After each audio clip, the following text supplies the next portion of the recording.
Sekarang kita akan meninjau beberapa perkara daripada unsur-unsur tradisi tersebut dimulakan dengan perkara tiga. Perkara tiga ialah perkara berkaitan dengan Islam sebagai agama persekutuan. Perkara ini diimbangkan dengan perkara yang ke-11 berkenaan dengan agama-agama lain.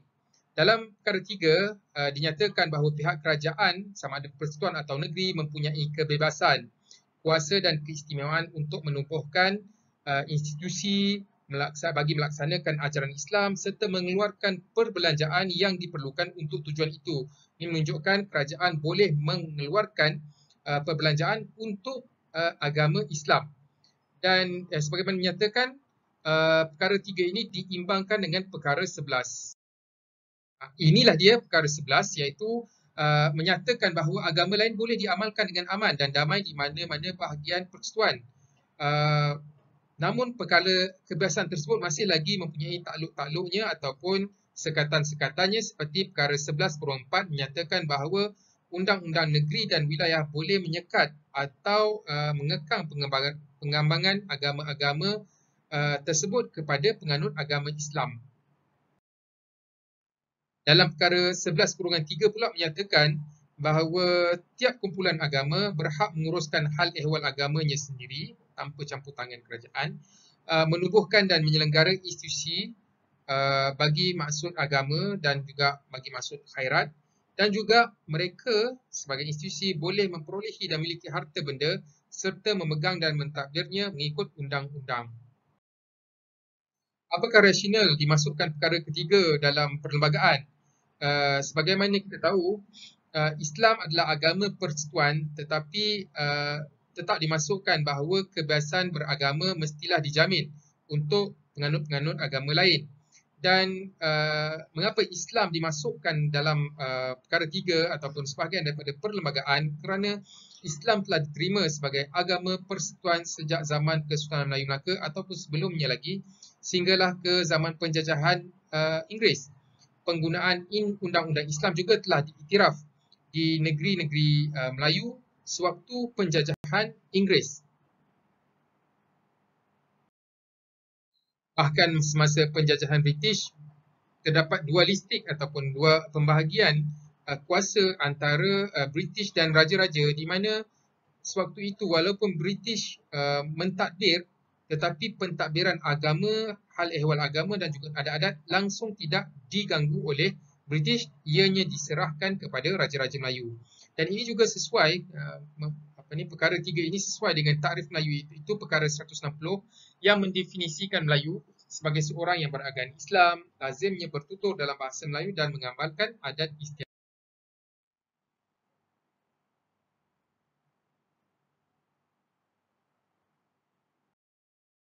Perkara berikutnya ialah perkara 152, iaitu perkara yang berkaitan dengan bahasa. Dalam perkara 152 dinyatakan bahawa bahasa kebangsaan ialah bahasa Melayu.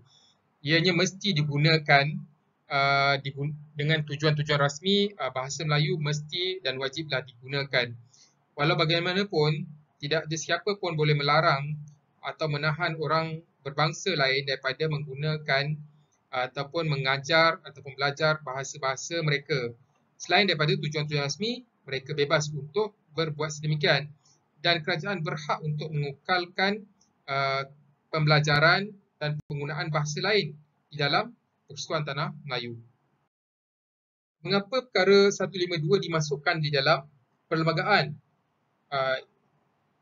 Antara rasional perkara tersebut ialah untuk membentuk kesepaduan, untuk membentuk persefahaman antara etnik-etnik yang wujud di Malaysia. Satu bahasa rasmi patut digunakan dan perlu digunakan untuk menyatu padukan mereka.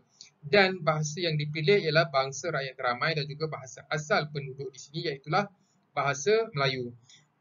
Dan ianya sesuai memandangkan bahasa Melayu telah pun menjadi lingua franca di Nusantara sejak berabad lamanya. Ianya lebih mudah dipelajari dan bersifat lebih tekal dari segi istilah dan sebutan.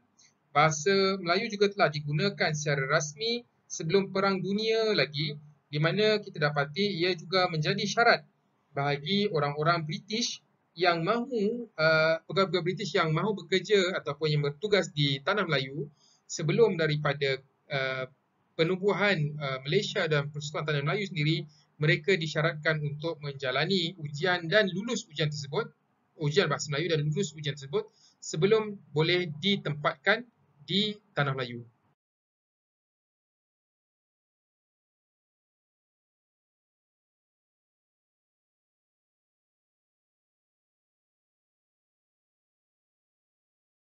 Perkara 153 ialah berkaitan dengan keistimewaan orang Melayu dan keistimewaan Bumiputera di Sabah Sarawak.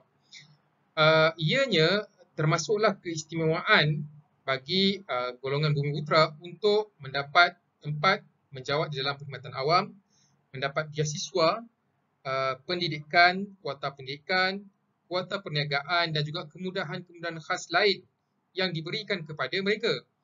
Walau bagaimanapun, ia juga menjadi satu kewajipan ataupun tanggungjawab untuk melindungi kaum-kaum lain selain daripada Bumiputera, dan ianya dilindungi menerusi peruntukan-peruntukan lain yang terdapat di dalam perlembagaan. Tidaklah bermakna apabila diberikan keistimewaan kepada orang Melayu, maka hak daripada bangsa lain dicabut ataupun dinafikan terus. Sebaliknya, kelebihan diberikan atas rasional-rasional yang akan kita nyatakan sebentar lagi. Berikut ialah beberapa rasional terhadap kita memasukkan perkara 153 berkenaan dengan keistimewaan orang Melayu dan Bumiputera dalam perlembagaan. Pertamanya ialah orang Melayu telah menerima prinsip jus soli, iaitu bersedia untuk memberikan kerakyatan, mereka telah sanggup memberikan kerakyatan kepada orang-orang yang bukan berasal daripada Tanah Melayu, dan justru itu terdapat timbal balas kiranya mereka telah memberikan kerakyatan. Apakah yang diperolehi bagi pihak mereka? Salah satu perkara yang diperolehi oleh mereka, hak mereka yang mereka tuntut, ialah keistimewaan mereka, bukannya ketuanan tetapi keistimewaan, mempunyai hak yang lebih sedikit tanpa menafikan hak-hak asasi dan juga hak-hak kelebihan untuk bangsa lain.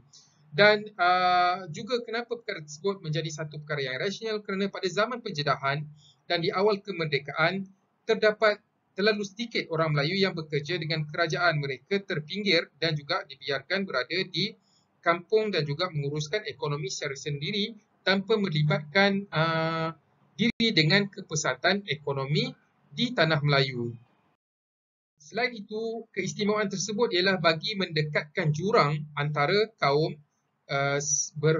berikutan perbezaan taraf ekonomi, kerana majoriti orang Melayu adalah miskin, terutama di luar bandar, kerana mereka tidak dilibatkan dengan aktiviti-aktiviti ekonomi. Sebaliknya, dibiarkan tidak bersama dengan aktiviti-aktiviti ekonomi, tidak diberikan kemahiran dan juga tidak diberikan peluang untuk bersaing secara sama.